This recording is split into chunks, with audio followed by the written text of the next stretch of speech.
Cover all sorts of companies on this programme. One particular unusual one you may remember is Karen Parker's website-based ferret business. It was 3 years ago that Rob visited her and her ferrets in Milton Keynes. Since then, she's branched out. Rob has been back to find out how. I have to warn you, there is a rubber chicken in this report. I'd like you to meet my new friend Alfie here, who's got quite a career ahead of him in modelling. Haven't you, Alfie? Oh, what a great trick. Now, Alfie's doing his modelling at a studio here in Stony Stratford and Milton Keynes and taking the pictures is Karen here. Now, Karen, this all looks good fun, taking pictures of dogs and animals and things, but how on earth do you turn this into a business? Well, I've kind of launched an image library which is dedicated to pets and animals called Pet.Boys. So the idea is to get lots of pictures of dogs, animals, other animals, cats and things like that, and put them online so people can use them for advertising, editorial, that kind of thing. So who would your customers be then?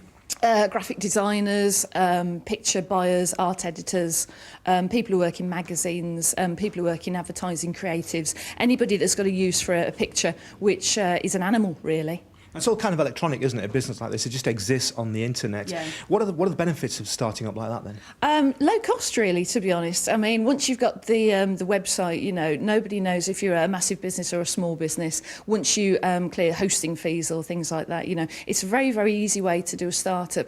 And with the phone, you know, you can give a real personal service as well. And it's kind of starts out as a niche market, but I think if people understand what you do, you could then become a specialist. And I think people really like that today. So it's all quite modern, but there's still that issue of kind of, you know, marketing and getting customers and things. How do you market a business like this then? You know, something that exists on the web, what do you do? Well, as a startup, it's very, very difficult, but the things you can do is kind of use all the internet. You can put pictures up on Flickr, you can put snippets on YouTube. I mean, I saw a clip on YouTube the other day of an animal and it was downloaded 137,000 times. I mean, the reach of the internet is absolutely massive. You've then got quirky things like viral marketing, things like that, direct mail. If you've got a quirky image, you know, it's going to help get your message across. And if you send a postcard, say it's got, I don't know, a chicken on a skateboard, people are going to remember that, but they're also going to put it on a notice board, keep it, refer to it, and people go, where did you get that from? So it's a kind of self-fulfilling, if you like. I know we saw you about 3 years ago and you set up that ferrets website dedicated to the world of ferrets. What have you learnt from that then? How did that go? And what have you learnt? What sort of tips have you brought from that? I've just kind of learnt that anything is possible, really, and a fun sense of humour really gets the message across again. And it's not a bad thing to be niche. I think if you're niche, people kind of respect that. They like the smaller companies. You can move quicker, you can react to things a lot faster. And I think it's quite good. You can build a reputation quite fast, to be honest. And just because you're small doesn't mean you can't be clever. Poor old Abby's getting annoyed with us up there. Oh, he's made a bit of a mess of this ball. Have a look at this. Well, you know, actually, my next question was going to be, what are the pitfalls of a business like this? And I guess one of them is losing your materials, isn't it? But what are the pitfalls? Welcome to my world. I think really it's just finding enough animal models, things like that. And they say never work with animals or children. It is very, very difficult. But at the end of the day, when you get the shot, it's worth so much. I mean, I shot a dog the other day. That sounds awful, doesn't it?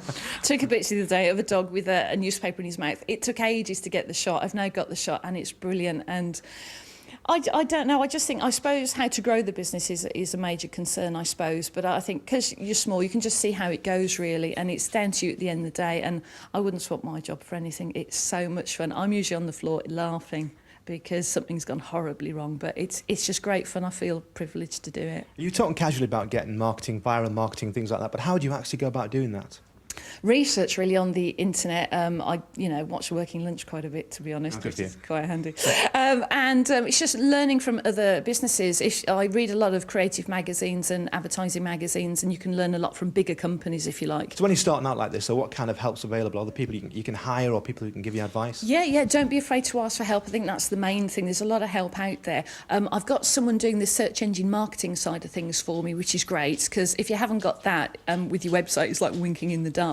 I've also got a freelance PR lady that's going to be helping me out, who's got loads and loads of contacts. And I think just getting specialists on board, that's the thing. I've also contacted Business Link about a possible grant to help with, I think it's broadband at the moment. And I just think there's people out there, don't be afraid to ask for help and just go to people that know more than you, really.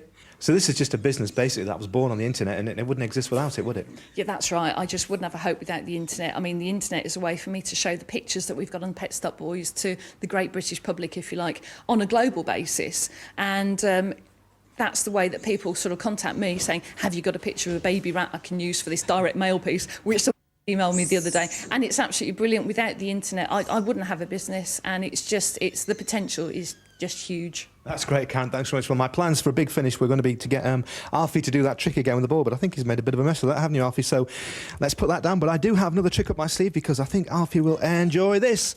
Yeah, there we go. There we go, Alfie. Get stuck into that. Well, that's it from me. Back to you. And it's also, I think, that's it from Alfie too, isn't it? Oh, what a lovely little dog.